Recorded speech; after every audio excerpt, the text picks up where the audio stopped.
In 1992, a company wrote to its regulator to ask permission to change the way it counted its own profits. The letter was not dramatic. It was a technical request, of the kind a regulator receives constantly. The request was narrow. It concerned one subsidiary and one class of transaction, and it ran to a few pages. The regulator considered it and said yes. There is no indication that anyone thought the decision important at the time, and there is a reasonable argument that it was not. 10 years later, a Senate committee looked back at that decision and concluded it may well have been reasonable on its own terms.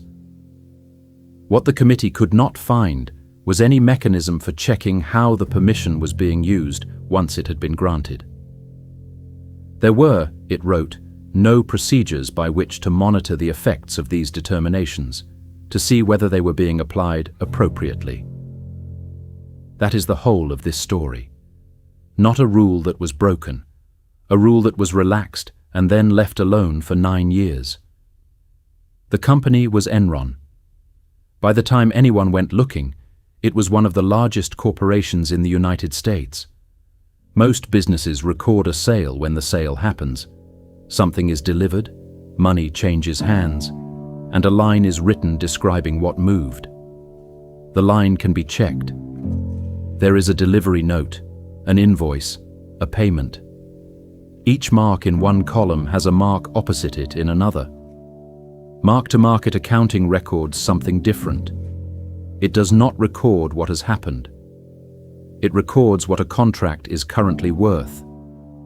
If you sign an agreement to supply energy for 20 years, you may book today what those 20 years are expected to be worth, in a single figure, in the quarter you signed.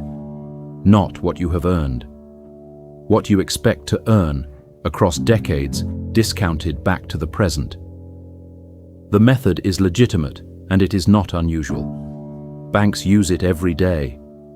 It exists because some contracts genuinely do have a value on the day they are signed. Its integrity rests on one word, and the word is model. Somebody has to decide what 20 years of a market will be worth. If that market has a long price history, the decision is constrained by evidence. Several of Enron's markets had no price history at all, because Enron had invented them.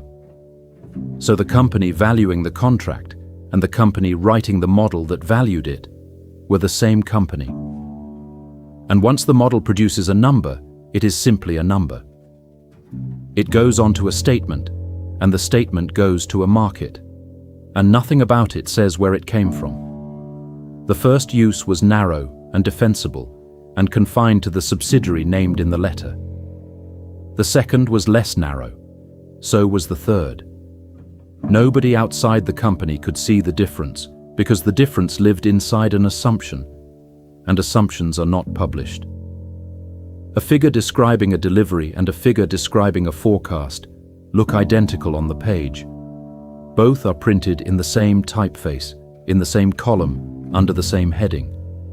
Enron grew very fast, on paper and in fact. Revenues rose year after year, and the share price rose with them. It moved out of pipelines and into contracts, and then into markets it created itself. Broadband capacity, weather, advertising time. Things that had never been traded before, and therefore had never been priced. Each new market needed a model, because none of them had a history a model could be checked against. And each model produced a number that could be recognized the day a contract was signed, years before anyone would know whether it was true. Assets were moved into partnerships the company itself had created, and, in some cases, its own officers helped to run. Debt went with them, and left the balance sheet, and the balance sheet looked stronger for their absence. None of this was hidden exactly. It was disclosed, in footnotes, in language dense enough that disclosure and concealment became difficult to tell apart. In July 2000, Enron announced a 20-year agreement with Blockbuster. Films delivered on demand over Enron's network into people's living rooms for the next 2 decades. The service had not launched. The rights that would let the studio's films be delivered this way had not been secured. What existed was the agreement itself. Against that agreement, Enron booked roughly $110 million of profit. Not revenue. Profit. Drawn from 20 years of projected viewing by an audience that could not yet watch anything. Within a year, the venture was wound up. The service never launched at scale. The profit stayed on the books. This is the point at which a model stops being an estimate and becomes something else entirely. An estimate can be revised. A booked profit has already been reported, already rewarded, and already built upon by everything that came after it. To revise it downward is not a correction. It is an admission, and it is an admission about every quarter since. So the models were not revised. New contracts were signed instead. New profits were booked against them, and the distance between what the company had earned and what the company had reported went on widening. Analysts began asking the company to produce a balance sheet. It is an ordinary request. That it was treated as an unusual one is what made people who had not been paying attention start to pay attention. They started reading the footnotes. What they found was not a fraud anybody could name. It was a set of numbers that could not be traced back to anything that had actually happened.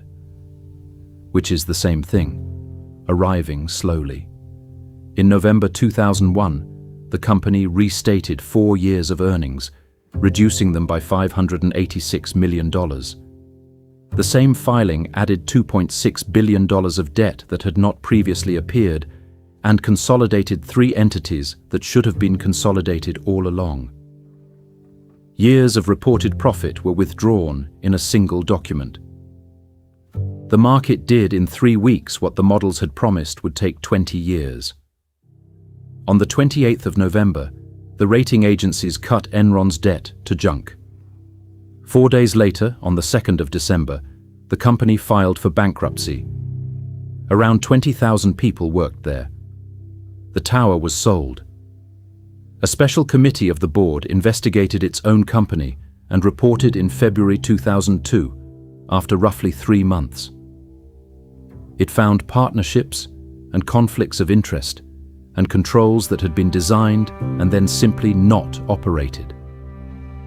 8 months later, a Senate committee published a different kind of finding, that the leeway those determinations afforded had, in certain cases, been abused by the company in ways that ultimately played a role in Enron's collapse.